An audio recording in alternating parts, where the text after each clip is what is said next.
సోదరి సోదరుడు, ప్రియమైన పరిచారకులారా, విశ్వాసులారా, అందరూ గుర్తుపెట్టు ఆయన మాట. ఏమండి, ఫస్ట్ ఈ విశ్వం ఈ భూమి ఎలా ఉందండి? ఆదికాండం 1వ అధ్యాయం మీరు చూడండి ఒక్కసారి, తొందర చూడండి. ఆదియందు దేవుడు భూమి ఆకాశములను సృజించెను. భూమి నిరాకారముగాను శూన్యముగాను ఉండెను. అదుగదుగో ఆయన సృజించినప్పుడు భూమి నిరాకారముగాను శూన్యముగాను ఉంది. చీకటి అగాధ జలము పైన కమ్మియుండెను. అది లెక్క. ఒక ఆకారము లేదు, నిరాకారంగా ఉంది, శూన్యంగా ఉంది. ప్లస్ చీకటి అగాధ జలముల పైన కమ్మి ఉంది. దేవుని ఆత్మ జలములపై అల్లాడుచుండెను. దేవుని ఆత్మ జలముల పైన సంచరించాడు. దేవుడు వెలుగు కమ్మని పలకగా వెలుగు కలిగెను. అదుగో పలికాడు, వాక్కు విడుదల చేశాడు. ఆయన వాక్ ఎంత శక్తివంతమైందో తెలుసా? నువ్వు తరచు ఓడిపోతున్నావు. నువ్వు ఆయనను కదిలించి ఆయన నోట నుండి ఒక్కసారి వాక్కు వెల్లడై నీకు విజయం కలుగును గాక అన్నాడంటే ఇక 100 మంది ఏకమైనా నిన్ను గెలవలేరు, 1000 మంది ఏకమైనా నిన్ను గెలవలేరు. నీ దినములన్నిట ఎవరు నీ ఎదుట నిలువలేరని యెహోషువతో, నీ దినములన్నిట ఎవరు నీ ఎదుట నిలువలేరని యెహోషువతో వాగ్దానము చేసినావు. వాగ్దాన భూమిలో చేర్చినావు, వాగ్దానము చేసినావు, వాగ్దాన భూమిలో చేర్చినావు. సర్వోన్నతుడా నీవే నాకు ఆశ్రయ దుర్గము.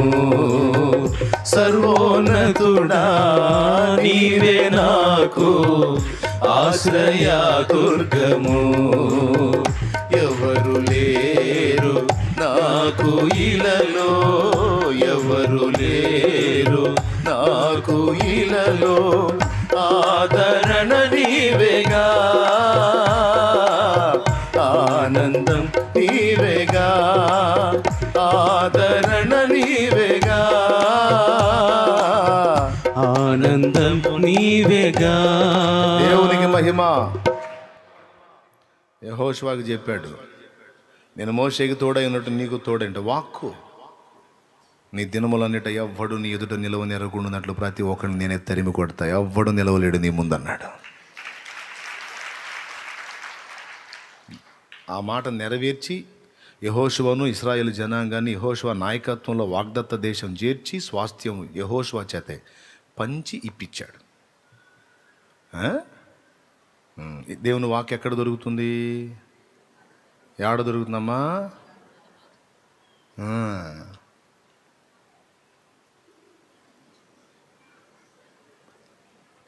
లోకానుసారతలో దొరుకుతుందా? పనికి మాలిన వ్యాపకాల్లో దొరుకుతుందా? అనవసరపు మీటింగుల్లో దొరుకుతుందా? ఆయన పాద సన్నిధిని దొరుకుతుందా? ఒక పక్కన గందరగోళం అయిపోతూనే ఉంటారు, చితికి ఛిద్రం అయిపోతూ ఉంటారు, కుటుంబాల్లో అసమాధానం ఉంటుంది, అప్పుల బాధలు అల్లాడుతుంటారు, కలతలతో అల్లాడుతుంటారు, రోగాలతో అల్లాడుతుంటారు. ఇంట్లో సమాధానం ఉండదు, కొట్లాటలు, కేసులు, విడిపోవటాలు, కాపురాలు చిన్నాభిన్నం అయిపోయి, పిల్లల పరిస్థితులు బాగలేక ఇంట్లో వాళ్ళు దుర్వ్యసనాల పట్ల చిక్కుబడిపోయి రకరకాల గందరగోళ పరిస్థితుల్లో ఉంటారు. ఎంత ఘోరమైన పరిస్థితులైనా ఆయన వాక్ అలా రిలీజ్ అయిందంటే శూన్యంగా ఉన్నటువంటి ఆ భూమి, చీకటి అగాధ జలముల చేత కమ్మబడినటువంటి ఆ పరిస్థితి మొత్తం మారిపోయి వెలుగు కమ్మని పలుకగా వెలుగు కలిగి నీకు. ఆ తర్వాత ఆయన మాట్లాడుతూ ఉంటే, ఆయన మాట్లాడుతూ ఉన్నాడు, పరిస్థితి మారిపోతూ ఉంది. ఫస్ట్ వెలుగు వచ్చేసింది, తర్వాత ఆ జలములు ఈ జలములు వేరుపరచబడ్డాయి, కింది జలములు మీది జలములు డివైడ్ అయిపోయాయి. ఆరింది నేల బయటకు వచ్చింది, సముద్రం ఏర్పడింది. ఆ నేల మీద నానా విధమైనటువంటి ఫలములిచ్చు చెట్లు మొలిచాయి. వరుసగా ఒక్కొక్కటి పలికినంతసేపు కార్యం జరుగుతూనే ఉంది. 7వ రోజు ఆయన తన పనంతటిని ముగించి విశ్రమించెను.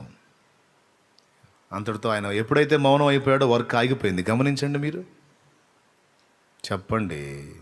ఆయన పలికినంతసేపు సృష్టిలో కార్యం జరుగుతూ ఉందా లేదా?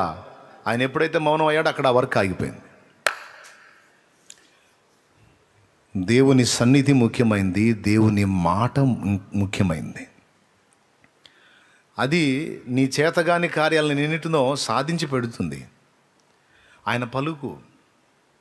మీరు గమనించి చూస్తే ఎంతమంది ఆయన దగ్గరకు వచ్చారో వారందరితో ఖచ్చితంగా ఏదో ఒకటి మాట్లాడాడు. గుడ్డివాడైన మనుషుడు ఆయన దగ్గరికి వచ్చాడు. నేను నీకేం చేయగోరుతున్నావు అంటే, నేను చూపు పొందగోరుచున్నాను, నీవు కోరినట్టే, నీ విశ్వసించినట్టే నీకు అగును గాక. ఆ వాక్కు పలికాడు, కళ్ళు వచ్చినాయి. చచ్చిపోయిన లాజరు డెడ్ బాడీ దగ్గరికి వెళ్ళాడు. అప్పటికి 4 రోజులైంది డెడ్ బాడీ సమాధిలో పెట్టి. దాదాపు 4 రోజులంటే పరిస్థితి మారిపోయి ఉండాలి లెక్క ప్రకారం. కానీ అక్కడికి వెళ్ళి వాక్కు పలికాడు, లాజరో బయటకు రా. చచ్చి పేత వస్త్రాల చేత చుట్టబడినటువంటి లాజరు అలాగా పేత వస్త్రాలతో అలా లేచి బయటకు వచ్చేసాడు. నాయిను అనే ప్రాంతంలో విధవరాలి కుమారుడు చనిపోయాడు. పాడి మీద వేసుకొని మోసుకొని పోతున్నారు. పాడిని ముట్టాడు, ఆపారు. ఈ బాలుడు సజీవుడు, చనిపోలేదు, నిద్రించుచున్నాడు. చిన్నవాడా నిన్ను లెమ్మనుచున్నాను. వాక్కు విడుదల చేశాడు, చచ్చినోడు లేచాడు. యాయిరు కూతురు చనిపోయింది. 12 ఏళ్ళ ఈడు కలిగిన పిల్ల చనిపోయింది. ప్రభు వెళ్ళాడు, తలి తాకుమి, చిన్నదానా నిన్ను లెమ్మనుచున్నాను. దిగ్గును లేచి కూర్చుంది. వాక్కు విడుదల చేశాడు. మోషే, ఏమిటి నా వైపు చూస్తున్నావు? ప్రభువా, సముద్రం వెనక శత్రువులు, నీ చేతనున్న కర్రను సముద్రం వైపు చూపి 2 పాయలగునట్లు ఆజ్ఞాపించు. ఆ మాట దేవుడు అనున్నంత వరకు నిరీక్షించాడు మోషే. దేవుడు ఆ మాట పలికినప్పుడు అప్పుడు తన చేయి చాపి ఆ పని చేశాడు. అర్థమైందా? దేవుడు వాక్ రిలీజ్ చేశాడు. నువ్వు ఆ కర్రను సముద్రం వైపు చూపి చాపి 2 పాయలగినట్లు ఆజ్ఞాపించు, నీకు అది త్రోవనిస్తుంది. అంతే, ఆయన మాట్లాడాడు కదా. ఇక సముద్రం అలర్ట్ అయిపోయింది. మోషే చేయి చాపి అలా పలికాడు, 2 పాయలు అయిపోయింది. మధ్యలో ఆరిన నేల, దుమ్ము లెగిసిపడేంత నేల, సముద్ర మధ్యలో ఆయన వాక్కు,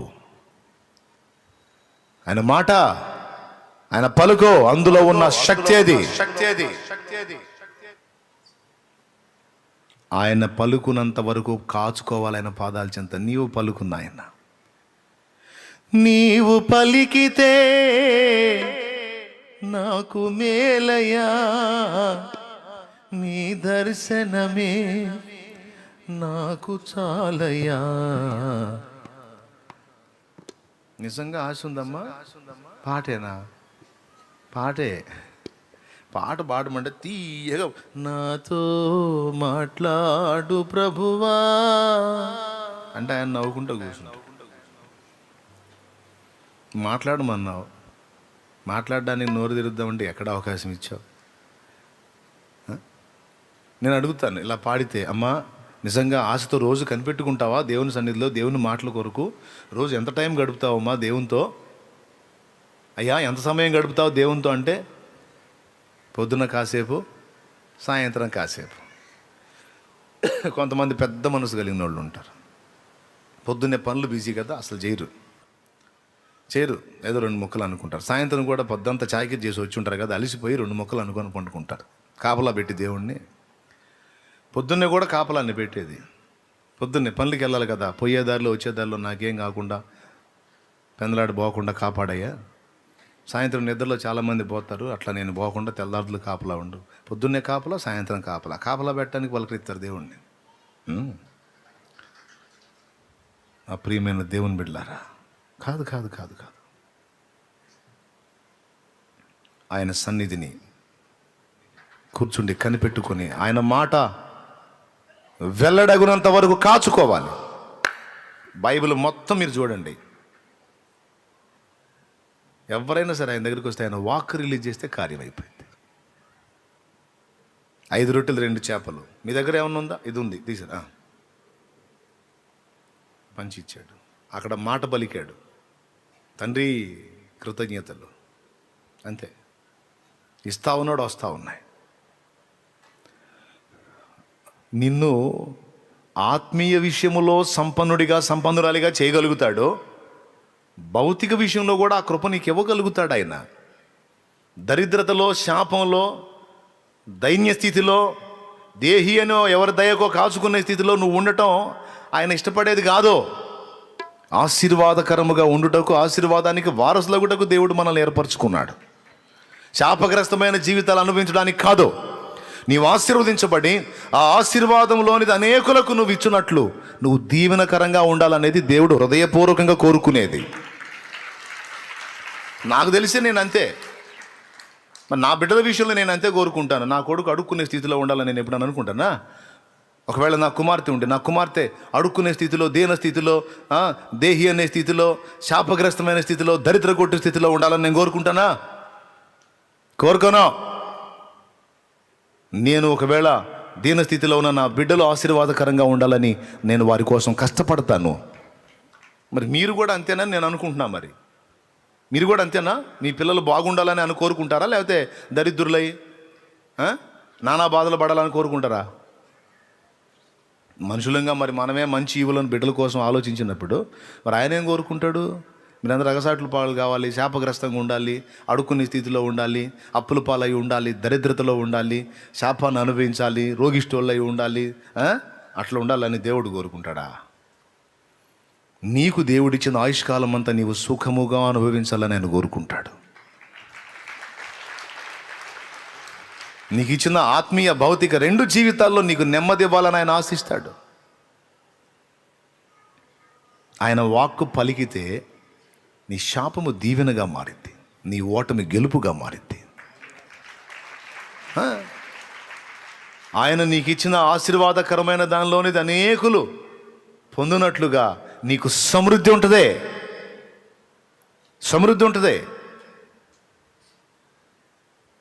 అయితే దానికి ముందు నీవు చేయాల్సింది ఒకటి ఉంది. ఆయన ఆశీర్వాదకరమైన వాక్కు నీ కొరకు పలుకున్నట్లు నీవు ఆయన పాద సన్నిధిని ఆశ్రయించాల్సి ఉంటుంది. తరచూ నీవు ఆయనను కదిలించాల్సి ఉంటుంది. ఇటు స్పిరిచువల్గా కూడా. ఇప్పుడు నేను ఆశీర్వదించబడ్డానండి, నా ఆశీర్వాద సమృద్ధిలో నుంచి మీరు తాగుతున్నారు. నేను వాక్యం అందిస్తానా అనుకోండి. నా నోట నుండి దేవుడు కొన్ని మాటలు పలుకుతున్నాడు. నేను ముందుగా వాటిని స్వతంత్రించుకున్నాను. కాస్త కూస్తో నాకు ఆ సమృద్ధిని ఇచ్చాడు. అందులో నుంచి కొన్ని మీకు అందిస్తున్నాను. అవి మీకు ఉపయుక్తములై ఆశీర్వాదకరంగా మీరు ఆత్మీయ జీవితంలో ఉన్నారు. ఒకవేళ ఎవరైనా ఉన్నారా? షాలేము రాజు అనేవాడిని వాడుకొని దేవుడు మీకు ఇస్తున్నటువంటి ఉపదేశం ద్వారా మీరు మేలు పొందుతున్నారా? పొందితే చేతులు ఎత్తు. ఏడుసేవలే పెద్ద అంటావా? నావి కాదు, ఇవన్నీ ఆయనవి. ఆత్మీయ సంపన్నునిగా నేను ఆశించా. ఆత్మ విషయంలో నేను సంపన్నుడిగా ఉండాలి. ప్రభు ఇచ్చాడు. భౌతిక విషయాల్లో నేను అంత సంపద అడగల. ఇప్పటికీ భయమే. ఎందుకంటే డబ్బు సమృద్ధిగా వస్తే తేడా పడే అవకాశం ఉంది కనుక ఎప్పటికి ఏది అవసరమో అదే ఇవ్వమని కోరుకున్నా. దేవుడు నాకు నేను కోరితే ఇస్తాడండి. ఒక సెకండ్ హ్యాండ్ వెహికల్ కాదు, ఒక 2 లక్షలు 3 లక్షల రూపాయల వెహికల్ పాతది కొనుక్కొని రిపేర్ చేయించుకోవటం కాదు. 1 కోటి రూపాయల వాహనమైనా నాకు ఇవ్వగలడో, నాకు కావాలి తండ్రి అని కూర్చుంటే అది పెద్ద రిస్క్ కాదు. కానీ నేను ఇష్టపడలా. అది రహస్యం. ఒక తీవ్రమైన అద్భుతమైనటువంటి భవంతిని ఇక్కడ ఇవ్వగలడు. నేనే ఇష్టపడలా. ఖరీదైనటువంటి ఒక అద్భుతమైన చర్చ్ బిల్డింగ్ ఇవ్వగలడు, నేను ఇష్టపడలా. ధనవంతుడు, దరిద్రుడు, సామాన్యుడు, సంపన్నుడు ఇద్దరు కలిసి సాగిలపడి మోకరించడానికి కంఫర్ట్గా సన్నిధి ఉండాలి. హైపై ఉండొద్దు. దీనుడు రావడానికి భయపడతాడు. అలాగని మరీ దారుణంగా ఉండొద్దు. సంపన్నుడికి కొంచెం కంఫర్ట్గా ఉండొద్దు. సో ఇద్దరూ కలిసి దేవుని సన్నిధిని ఆరాధించినట్లు మధ్యస్థ స్థితిలో ఉండాలని కోరుకున్నా. నేను కోరుకున్నదే ఇది. అదే మోకాళ్ళు వేసి దేవా నాకు ఇది కాదు, నాకు ఇంకా హడావుడి అంటేనా, ఒక్క వాక్కు పలుకుతాడు, అయిపోతుంది. అది జరిగిద్ది, చేస్తాడు. నాకు ఆయనతో నేను పొందుకున్న అనుభవాలు అలాంటి. అందుకే అంత నిశ్చయతతో చెప్తున్నాను నేను. ఆయనతో స్నేహం చేసి కొన్ని సంవత్సరాలు నడిచి ఆయన దగ్గర ఎన్నో పొందుకొని ఆయన మాటలు విని ఆయనతో మాట్లాడుకుని కాస్త కూస్తూ ఆ సాహచర్యం కొనసాగుతుంది కనుక ఆ అనుభవాల్లోంచి మాట్లాడుతున్నాను నేను కావాలని ఈ మధ్యస్థ స్థితిని ఇష్టపడ్డాను. వాస్తవమే నేను చెబుతుంది. నేను పట్టుబట్టి కూర్చున్న ప్రతి విషయం నాకు చేసి పెట్టాడు ఆయన. కన్నీరు గార్చి కూర్చొని ఒక్కోసారి ప్రార్థన కూడా చేయను, వెళ్ళి కూర్చొని నాకు కలిగిన ఆవేదనను అలాగా దుఃఖం రూపంలో వెల్లడి చేసుకొని మౌనంగా లేచి వస్తాను. నా తృప్తి తీరా నేను ఆయన ముందు కూర్చొని దుఃఖపడి నా ఆవేదన అంతా ఆయనతో చెప్పుకొని మౌనంగా లేచి వస్తాను. దేని విషయంలో నేను దుఃఖపడ్డాను దాని విషయంలో సమాధానం వచ్చి ఉంటుంది. ఎన్ని చూశాను అట్లా నా యేసయ్య. మాటలు కూడా ఉండవు, ఇక ఏడ్చి ఏడ్చి ఏడ్చి ఏడ్చి ఏడ్చి నీ చిత్తం ప్రభువా అని లేచి వస్తా. ఇంకా నేను ఏడిస్తే ఊరుకుంటాడా? నువ్వు ఏడిస్తే ఊరుకుంటాడా? నేనంటే ఎంత ప్రేమ, నువ్వంటే ఎంత ప్రేమ. నా కోసం ప్రాణం పెట్టినవాడు నీ కోసం కూడా పెట్టాడు. నువ్వు కూర్చొని ఏడ్చావంటే, నువ్వు కన్నీరు గార్చి లోపల మదన పడ్డావంటే, నలిగావంటే, కుమిలావంటే అయిపోయింది అది. దేవునికి స్తోత్రం కలుగును గాక. నిన్ను ఆశీర్వదించి నీ ఆశీర్వాద సమృద్ధిలో నుండి అనేకులకు మేలు చేయాలనేది ఆయన చిత్తం. ఇటు ఆత్మీయంగానైనా భౌతికంగానైనా. మీకు ఒకటి తెలుసా, ఇది ఇలా ఉంది చూడటానికి, అంత హడావిడి హైపైగా లేదు, కానీ వందలాది మందికి వేలాది మందికి సన్నిధి నుండి నిత్యము సహాయం అందుతానే ఉంటుంది. కొడితే గట్టి కొట్టు, అది దేవునికి మహిమ కోసం. ఎంతోమందికి చూసుకో, మరి ఎవరైనా సరే దేవునికి మహిమ అంతే. అది మాత్రం అడిగా, ఎప్పుడు సన్నిధిలో సమృద్ధి ఉండేటట్టు చేయి. ఎవరు వచ్చినా పొందలేదు అనే మాట ఉండొద్దు ప్రభువా, మీ సన్నిధిలో ఎంతో కొంత పొంది ఉండాలి ప్రభువా అని ప్రార్థన చేసి ఎప్పుడు ఉంటుంది. రైస్ బ్యాగులు అయిపోతున్నాయి అంటే మళ్ళా వచ్చేస్తుంది. నేను ఎవరిని అడగను, ఇన్ని సంవత్సరాలు ఎవరిని అడిగా, మోకాళ్ళు వేసి నాకు తెలియదు చూసుకో అయిపోతున్నాయి ఆడంట అనిపించుకోవాలా ఇంతవరకు. ఆ పెద్ద ఆయన ఏందయ్యా అయిపోతున్నాయి అనిపించుకోవాలా,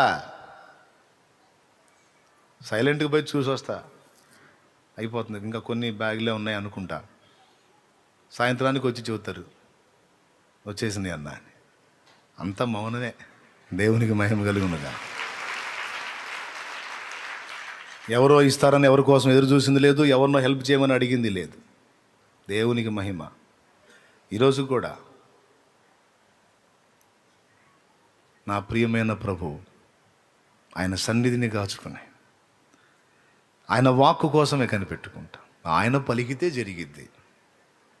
సచ్చినోడు లెగుస్తాడు, రోగం తగ్గిపోయిద్ది, కిడ్నీలు బాగవుతాయి, గుండె సరి చేయబడిద్ది, మెదడు కరెక్ట్ అయింది, కాళ్ళు చేతులు స్వచ్ఛపడ్డాయి, తిరిగి పనిచేయటం మొదలు పెడతాయి. ఎండిపోయిన ఎముకలు వ్యక్తులై మహాసైన్యమై నిలుస్తారు. నరపుత్రుడా, ఎండిపోయిన ఎముకలు తిరిగి బ్రతకగలవా? ప్రభువా యెహోవా అది నీకే తెలియను. చెప్పానని చెప్పు, నేను చెప్పానని చెప్పు. ఎండిపోయిన ఎముకలారా యెహోవా మీకు సెలవిచ్చినదేమనగా అనో. ఆ మాట పలికితే యెహెజ్కేలు ఎముకలన్నీ గడగడ గడగడమన ధ్వనితో ఎక్కడెక్కడ చల్లాచెదురుగా విడిపోయి పడిపోయిన ఎముకలన్నీ ఒకదానికొకటి క్రమం ప్రకారం అతుక్కోవటం మొదలుపెట్టినాయట. అమ్మమ్మ, ఆ వాక్కులు ఎంత శక్తి ఉందో చూడండి. అదే జీవము గల దేవుని వాక్కు ఆయన పలికితే అయిపోతుంది. పాట ఏమో, నీవు పలికితే నాకు మేలయ్యా అని పాట. చర్చిలో భజన పాఠం ఇది. ఇంటికి అడిగి పోయి చేసే దరిద్రం అంతానేమో వేరే వేరే పలుకుల కోసం వెంపర్లాట. పిచ్చి వ్యవహారం కదా. మీరు కొంచెం చెబితే అయిద్దండి సారు, మీరు కొంచెం పలకండి వాళ్ళతో, ఒక మాట పలకండి. అరే వాడు పలికేది ఏంది? మోకాళ్ళు వేసి దేవుని పాదాలు పట్టుకో, దేవుడు పలుకుతాడు, వాని తాతయ్య కూడా కార్యం చేస్తాడు. అవునా? ఎవరు పలకాలా? ఎవరు మాట్లాడాలా? పురుగు మందుకు డబ్బులు లేవండి, పురుగు మందుకు డబ్బులు లేవండి, పొలం అట్టయిపోతుంది ఇట్టయిపోతుంది, కొంచెం ఏదన్నా మీరు మాట్లాడి కాస్త ఇప్పించండి. వాళ్ళు మాట్లాడితే పురుగు మందు వచ్చింది, పురుగు మందు కొడితే పురుగు వచ్చింది. పురుగు వస్తుందా? పత్తి పొలానికి గులాబీ రంగు పురుగు వస్తుంది. ఈ మందు కొడితే తగ్గిద్ది, ఆ మందు కొడితే తగ్గిద్ది. ఎన్ని మందులు కొట్టినా సరే అది లోపల హాయిగా నిక్షేపంలాగా పెరుగుతుంది. 15 క్వింటాలు 20 క్వింటాలు రావాల్సింది 5 క్వింటాలు 6 క్వింటాలు తేలుతుంది. ఇప్పుడు ఎవరితో మాట్లాడి ఎవరి దగ్గర అప్పు తెచ్చుకొని మందు కొడితే తగ్గింది? ఆయన పలికితే ఆ మందుతో నిమిత్తం లేకుండానే అది ప్రారంభ దశలో ఉన్నప్పుడే పంటను తినివేయు పురుగును గద్దిస్తాడు. పలికాడంటే ఇంకా అక్కడ దాన్ని నామరూపాలు లేకుండా నశించిపోద్ది.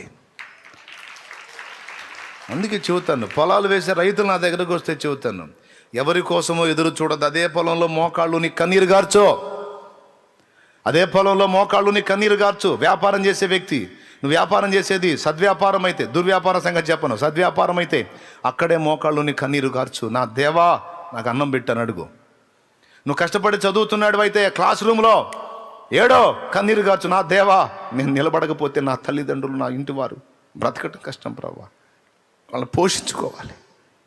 ఆత్మీయంగా నేను బాగానే ఉండాలనుకుంటున్నాను, కానీ శారీరకంగా నన్ను కని పెంచి పెద్ద చేసిన తల్లిదండ్రులకు యవనస్తురాలని ఇంకా వాళ్ళు కష్టపడుతుండే చూడలేకపోతున్నా, వాళ్ళకి అన్నం పెట్టాలని ఆశ ఉంది ప్రభా. ఏడు వరుస విజయాలు నీకు, నువ్వు ఏది చేసినా కార్యం సఫలమయ్యేటట్టు నీ కన్నీరు ఉండాలి అక్కడ. ఉద్యోగ ప్రయత్నం, ప్రభా నేను ప్రయత్నం చేస్తున్న సఫలత లేదు, నాకు పరిస్థితి యవనొస్తుండ అయి ఉండి ఎదిగి ఇంకా ఇప్పుడు నేను నాన్న డబ్బులు అడగాలంటే నా ప్రాణానికి మనసు ఒప్పట్లేదు ప్రభా, సిగ్గుపడుతున్నాను దేవా. ఇప్పటికి చెట్టు అంతా ఎదిగి నా చేతిలో డబ్బులు నాన్న చేతికి ఇవ్వాల్సింది, నాన్న దగ్గర నేను ఖర్చులకి డబ్బులు అడగాలంటే సిగ్గుగా ఉంది ప్రభా అని ఏడు. నీ తండ్రి ఏమి చేయలేడు, కానీ ఆ తండ్రి కదిలితే ఎవరితోనైనా మాట్లాడతాడు. నువ్వు అడిగింది ఇంత అయితే నువ్వు అడుగు వాటికంటే ఊహించు వాటికంటే అత్యధికమైన దాని మీద నిన్ను కూర్చోబెడతాడు.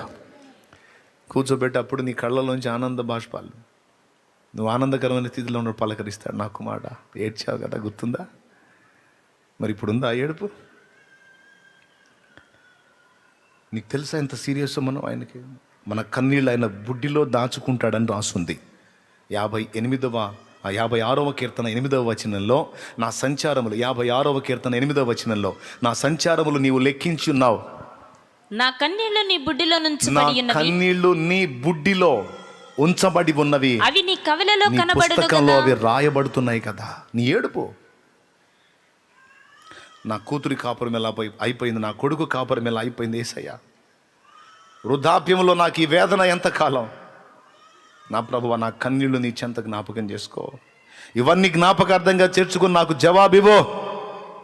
నువ్వు అనుకుంటావు ఇద్దరు విడిపోయారు, వాళ్ళిద్దరు కలవటం అసంభవం, అస్సలు జరగదని అనుకుంటావు, కానీ ఆయన ఒక వాక్కు పలుకుతాడు, ఇద్దరి మైండ్ మారిపోయింది, ఇద్దరు వచ్చి కలుసుకొని ప్రశాంతంగా జీవితం జీవించే అవకాశం దేవుడు ఏర్పాటు చేస్తాడు. నువ్వు ఆయన్ని పలకమని కదిలించు, ఆయన సన్నిధి ఉత్తమమైనది. ప్రతి సంగతిని గూర్చిన విషయమై నీవు దేవుని సన్నిధిని చేరి హృదయపూర్వకంగా పంట వేసే రైతుకు చెప్పాను, పొలంలో ఏడు, నీ కన్నీళ్ళ భూమి మీద పడనే, నీ కన్నీళ్ళ భూమి మీద పడనే, దేవుని కార్యం చూస్తావు. నవ్విపోవచ్చు లోకస్తులు, నవ్విపోవచ్చు ఇతరులు, వాడికి తెలియదుగా నీ దేవుని గొప్పతనం ఏంటో, వానికి తెలియదుగా నీ దేవుడు సృష్టికర్తని, వానికి తెలియదుగా నీ దేవుడు ఏదైనా చేయగలడని. తెలియనోడు ఎగతాళి చేసుకుంటాడు, తెలిసిన నువ్వు వాడిని ఎగతాళి లక్ష్య పెట్టద్దు, దేవుని పాదాలు పట్టు. నిన్ను ఆశీర్వదించి అటు ఆత్మీయంగా ఇటు భౌతికంగా నువ్వు దీవించి నీ ఆశీర్వాద సమృద్ధిలో నుండి 10 మందికి ఆహారం వెళ్ళేటట్టు నా యేసయ్య చేస్తాడు. అలా ఉండాలని ఆయన ఆశించాడు. మనం ఒకరికి చేజాపే స్థితి కాదు. నిన్ను నేను దీవిస్తాను, నువ్వు అనేకులకు సహాయపడతావు. ఆ మనసు ఉండాలి మన దగ్గర కూడా. నేను అనేకులకు సహాయపడినట్లు నాకు కార్యం చేయి. అవసరమైనవి కొన్నే. నా ప్రియమైన దేవుని బిడ్డలారా, అనవసరమైనవి ఎన్నో మన చెత్త అంత తలకాయలో నింపుకుంటున్నాం. అవసరమైన వాటి మీద దృష్టి పెడదాం. అవసరమైన ఆయన పాద సన్నిధి, ఆయన వాక్కు,